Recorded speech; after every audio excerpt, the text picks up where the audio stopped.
আসসালামু আলাইকুম। বিডি নিউজে আপনাদেরকে স্বাগতম। সংবাদের শুরুতেই শিরোনাম, পরে বিস্তারিত।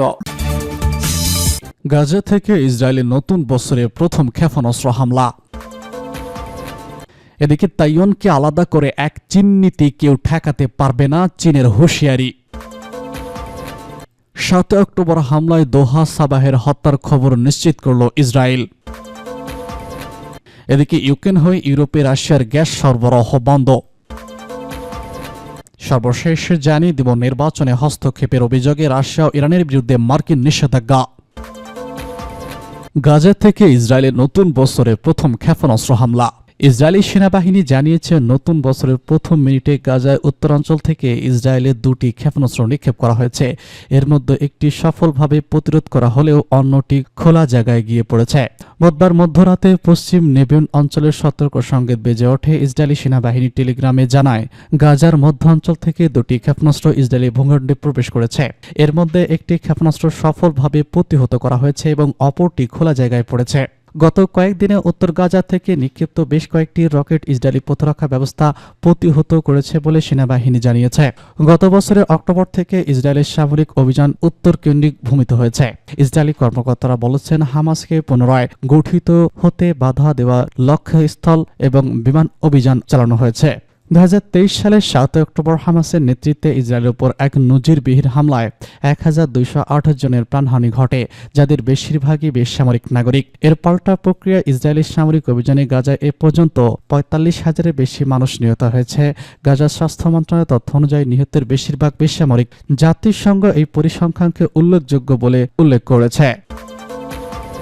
তাইওয়ানকে আলাদা করে এক চীন নীতি কেউ ঠেকাতে পারবে না বলছে শি জিনপিং। চীনা প্রেসিডেন্ট শি জিনপিং বলেছেন, কোন শক্তি তাইওয়ানের সাথে চীনের পুনরুদ্ধারণ ঠেকাতে পারবে না। খ্রিস্টীয় বর্ষবর্ণ উপলক্ষে জাতির উদ্দেশ্যে দেওয়া এক ভাষণে গতকাল মঙ্গলবার শি জিনপিং এই সতর্কবার্তা দেন তিনি। চীনের রাষ্ট্রীয় টেলিভিশন চীনা প্রেসিডেন্টের ভাষণ সম্প্রচার করে। চীন মনে করে তাইওয়ান তাদেরই অংশ, তবে চীন বিশ্বাসী নিজেদের স্বাধীনতায়। তাদের নিজস্ব সংবিধান আছে, তারা চীনের অংশ হতে চায় না, রক্ষা করতে চায় নিজেদের সার্বভৌমত্ব। এক চীন নীতি বাস্তবায়ন করতে তাইওয়ানকে কেন মূল্য একত্র করতে চায় বেইজিং। তাইওয়ান নিয়ে নতুন বছরে চীনা প্রেসিডেন্টের এই বার্তা তারই প্রতিশ্রুতি। গত এক বছরে বেইজিং তাইওয়ানের উপর সামাজিক চাপ জোরদার করেছে। যুদ্ধজাহাজ এবং বিমান মোতায়েন করে নিয়ন্ত্রিত দ্বীপের চারপাশের জল এবং আকাশ সীমায় নজরদারি করছে। এই মহড়াগুলো অর্থ চীনের পিপলস লিবারেশন আর্মি জাহাজ ও বিমান হয়ে দ্বীপটিকে চারদিক থেকে ঘিরে রাখতে চায়। ভাষণে চীনের প্রেসিডেন্ট শি জিনপিং বলেন, তাইওয়ান প্রণালীর দুপাশের মানুষ একই পরিবারের অংশ।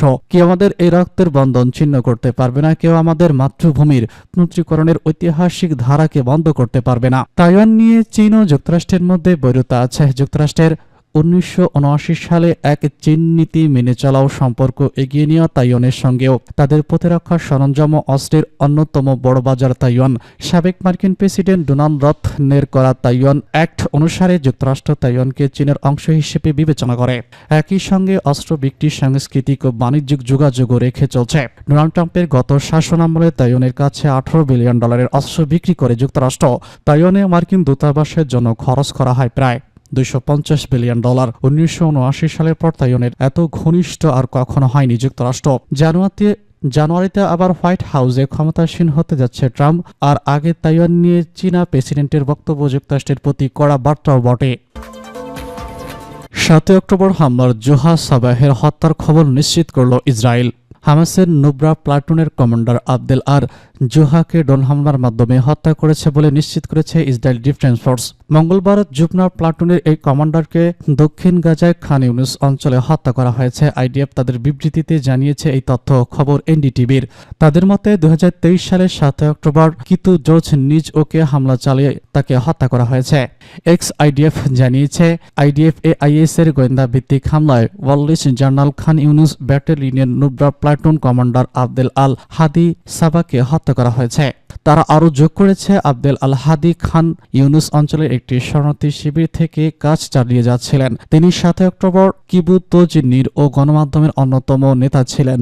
এছাড়াও বর্তমান যুদ্ধে আইডিএফ সেনাদের উপর একাধিক সন্ত্রাসী হামলা চালিয়েছেন। 7 অক্টোবর গণহত্যায় যে সন্ত্রাসীরা অংশ নিয়েছিল তাদের সবার বিরুদ্ধে আইডিএফ ও আইএস তাদের অভিযান পরিচালনা করে যায়। এর আগে গত মঙ্গলবার আইডিএফ সিংবেনের যৌথ অভিযানে প্যালেস্টাইন ইসলামিক জিহাদের রকেট ইউনিটগুলোর নর্দার্ন টেস্টের কমান্ডার আনাস মোহাম্মদ সানিমাকে হত্যার বিষয়টি নিশ্চিত করে।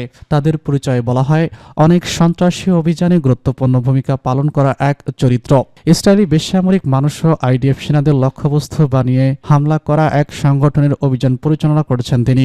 7 অক্টোবর পর থেকে সামরি উত্তর গাজা থেকে ইসরায়েলি সীমান্ত অঞ্চলে রকেট হামলাগুলো সক্রিয়ভাবে পরিচালনা করেছে।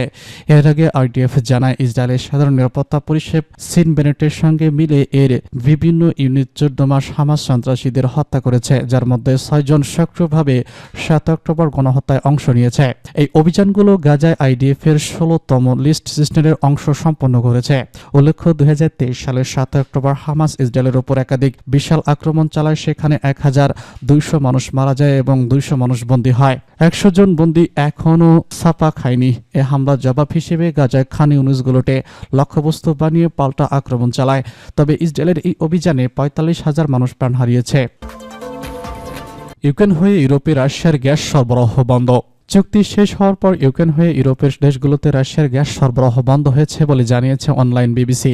এতে বলা হয় 2022 সাল থেকে রাশিয়া এবং ইউক্রেনের মধ্যে শুরু হলেও কিয়েভের ভিতর দিয়ে ইউরোপীয় দেশগুলোতে গ্যাস সরবরাহ করে আসছিল মস্কো। এক্ষেত্রে দুই দেশের গ্যাস ট্রানজিট কোম্পানির মধ্যে 5 বছর মেয়াদী একটি চুক্তি ছিল। তবে ইউক্রেনের গ্যাসের ট্রানজিট অপারেটর এবং রাশিয়ার গ্যাসপ্রমের মধ্যে চুক্তি হওয়ার বছরের প্রথম দিন থেকে রাশিয়ার গ্যাস পাচ্ছে না ইউরোপ। বিবিসির খবরে বলা হয়েছে ইউরোপের প্রেসিডেন্ট ভলোদিমির জেলেনস্কি মস্কোর বিরুদ্ধে হুঁশিয়ারি দেন। তিনি বলেছেন, আমাদের রক্তের বিনিময়ে রাশিয়াকে অতিরিক্ত অর্থ আয় করতে দেওয়া হবে না। এ বিষয়ে ইউরোপীয় ইউনিয়নকে 1 বছরের বেশি সময় দিয়েছে জেলেনস্কি। এর মধ্যে তাদের বিকল্প পথ বের করার অনুরোধ জানিয়েছিল ইউক্রেনের প্রেসিডেন্ট। এদিকে ইউরোপীয় কমিশন জানিয়েছে ইউক্রেনের মধ্য দিয়ে ট্রানজিট শেষ হওয়ার পরও মহাদেশের গ্যাস ব্যবস্থা স্থিতিপক এবং সহনীয় রাখার পর্যাপ্ত ক্ষমতা রয়েছে তাদের। রাশিয়া এখনও কৃষ্ণ সাগরে ওদের ট্রানটিম পাইপলাইনের মাধ্যমে হাঙ্গেরি, তুরস্ক এবং রাশিয়ার গ্যাস পাঠাতে পারবে। ইউক্রেনের মাধ্যম দিয়ে গ্যাসের সরবরাহ বন্ধ করায় ইউরোপে রাশিয়ার রাস্তা গ্যাসের যুগের সমাপ্তি ঘটল বলে উল্লেখ করেছে বিবিসি। তবে কিয়েভের এই সিদ্ধান্তের ফলে সবচেয়ে বেশি ক্ষতিগ্রস্ত হবে স্লোভাকিয়া। ইউরোপীয় ইউনিয়নের কমিশন বলছে সতর্ক পরিকল্পনা এবং বিকল্প সরবরাহ পথ তৈরি না হলে সংকট পড়তে পারে দেশটি। তবে সমগ্র ইউরোপের জন্য এর কৌশলগত একটি প্রতীকী প্রভাব অনেক বেশি বলে মনে করছেন বিশ্লেষকরা। ইউরোপে রাশিয়া বাজার হারানো তাদের ক্ষতির সম্মুখীন হতে হবে বলে সতর্ক করেছে রুশ প্রেসিডেন্ট ভ্লাদিমির পুতিন। নির্বাচনে হস্তক্ষেপের অভিযোগে রাশিয়া এবং ইরানের বিরুদ্ধে মার্কিন নিষেধাজ্ঞা। 2024 সালের মার্কিন নির্বাচনে হস্তক্ষেপের অভিযোগে রাশিয়া এবং ইরানের উপর নতুন নিষেধাজ্ঞা আরোপ করেছে যুক্তরাষ্ট্র। মঙ্গলবার এক বিবৃতিতে মার্কিন ট্রেজারি বিভাগ জানায়, রাশিয়ার সামরিক গোয়েন্দা সংস্থা এবং ইরানের ইসলামী রেজলিউশনারি গার্ড কর্পের সাথে যুক্ত প্রতিষ্ঠানগুলোকে এই হস্তক্ষেপের দায়ী করা হয়েছে। মার্কিন ট্রেজারি বিভাগের নির্বাচনী সন্ত্রাস এবং আর্থিক গোয়েন্দা সংস্থার ভারপ্রাপ্ত প্রধান বলেছেন, ইরান ও রাশিয়ার সরকার আমাদের নির্বাচনী প্রক্রিয়া এবং প্রতিষ্ঠানের উপর আক্রমণ চালিয়ে আমেরিকানদের মধ্যে বিভেদ সৃষ্টি করেছে। তিনি আরও বলেছেন, গণতন্ত্রের ক্ষতি ঠেকাতে যুক্তরাষ্ট্র সর্বদা সজাগ থাকবে। বিবৃতিতে আরও উল্লেখ করা হয়, ম্যাগাজিন ভিত্তিক সেন্টার ফর জিওপলিটিক্যাল এবং তার পরিচালক কেরনিভের পাশাপাশি ইরানের আইআরজিসি সম্পর্কিত অগনিভিটি ডিজাইন কর্পের নিষেধাজ্ঞার তালিকায় অন্তর্ভুক্ত হয়েছে। নভেম্বরের প্রেসিডেন্ট নির্বাচনে ডোনাল্ড ট্রাম্প জয়ী হন। তার নেতৃত্বাধীন রিপাবলিকান দল প্রতিনিধি পরিষদ এবং সেন্ট্রাল ও নিয়ন্ত্রণ লাভ করে।